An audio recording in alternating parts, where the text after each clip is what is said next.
Hey guys, it's Raul again, and today I will be doing my top 10 books that I read in the year 2015.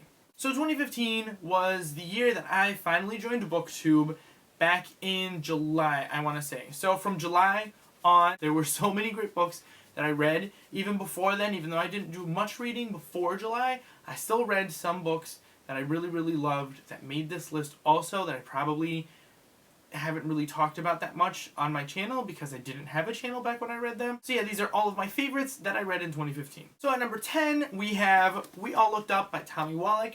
I've talked about this book a couple of times on my channel. This is kind of a pre-apocalyptic story about this meteor or this comet that's coming to hit Earth, and it's 4 different main characters and their stories and kind of how they deal with this news and, you know, going through life not knowing if they're going to have a future at all. So I mean, this was very thought-provoking to me. It's a story that's really stuck to me ever since I read it, and it's just something that I've just been thinking about ever since. So this definitely had to make my list of favorites for this year.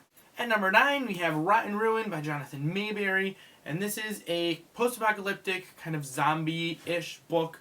It's the first book in the obviously Rotten Ruin series that I really enjoyed. I bet I read this back in October, I think it was, with Die from Dices 19. And I absolutely loved this one. This is more than just a mindless zombie post-apocalyptic story. There's really a lot of emotion and thought into this. I just absolutely loved it, and this definitely had to make my list of one of my favorites for this year. I'm really excited to get to the rest of this series, but this one definitely had to be on this list. At number 8, I have a book that I read before I started my channel, but it was in like my first wrap-up, and that was City of Heavenly Fires by Cassandra Clare. This is the 6th and final book in the Mortal Instrument series. I finally finished the Mortal Instrument series this year, and this was just absolutely epic. I loved this series. I loved the conclusion. It did drag a little bit, I mean, but this is like an 800-page book or so, but I absolutely loved it. The last 2 books in the series were one of my favorites that I absolutely read. But the book before this I read last year, so it obviously doesn't make this list. But this is definitely one of my favorites for this year.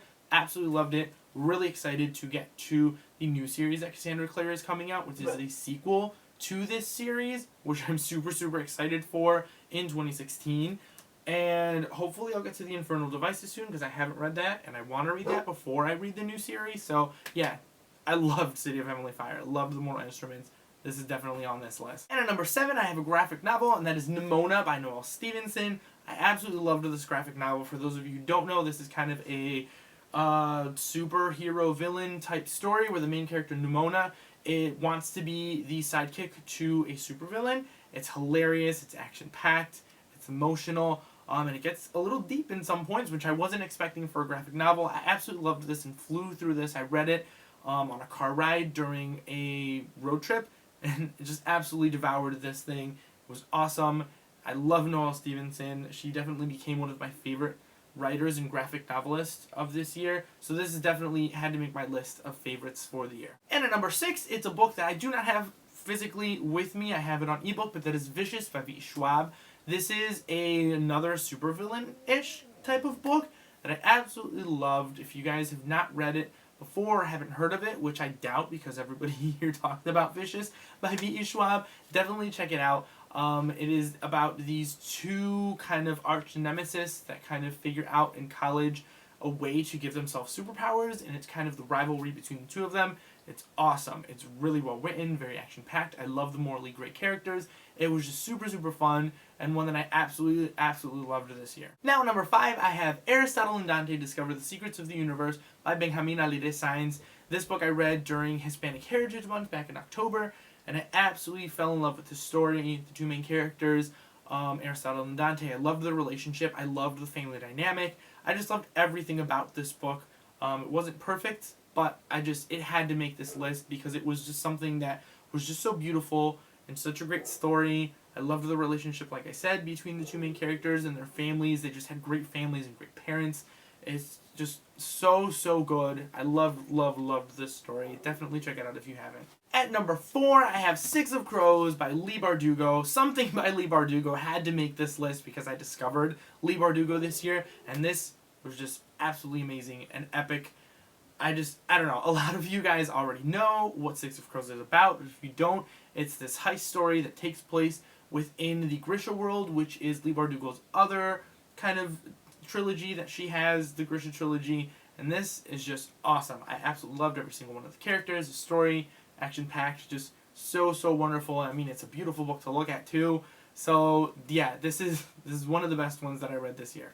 And at number 3, I have a book that I just recently read, but has stuck with me since then, and it was one of those books where as soon as I finished it, I wanted to start right over again from the beginning. And not a lot of books give me that kind of feeling where I just want to flip right back to the first page and start it all over again.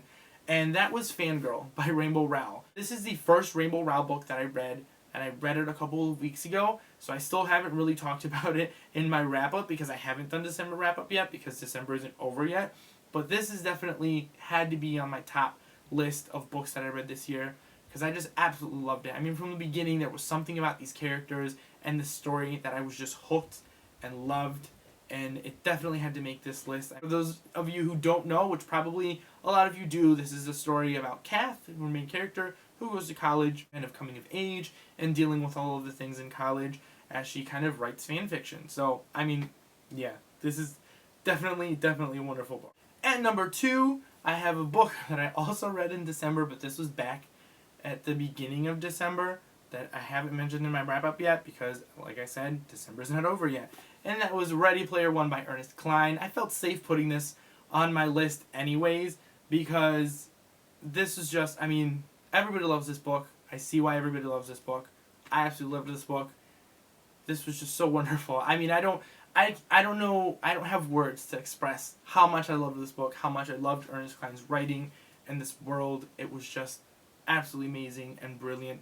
I love Ernest Cline. Yeah, so I see why people love it. I loved it too. And my favorite book for the year 2015, if you guys haven't watched the video that Marines made, that kind of, you know, compiled everybody's favorite books, which I will link down below for you guys to check out. Definitely check that video out. Check Marines' channel out because she is absolutely awesome, and subscribe to her because she's wonderful. But if you guys have not seen that video, you don't know. But my favorite book for the year 2015 was The Brief Wondrous Life of Oscar Wilde by Junot Diaz. This is the first Junot Diaz book that I have read, and definitely will not be the last. This is beautifully tragic literary fiction at its finest. I connected with this book and with these characters in so many different ways. Just mostly because I'm Hispanic, and these characters I feel like went through so many of the same things, so many similarities. It was just so wonderful just seeing kind of these cultural similarities between them and me and kind of my life and everything. It was just so wonderfully written, beautiful story. I just absolutely loved it until this day. I still think about Oscar Wilde and his family. It's just I connected with this book in so many levels. So this definitely had to be my favorite of 2015. So yeah, guys, that is it for my list of favorite books of 2015. Let me know down below what some of your favorite books were for the year 2015, and if some of these books that I read actually made your lists also. And yeah, I will see you all next time.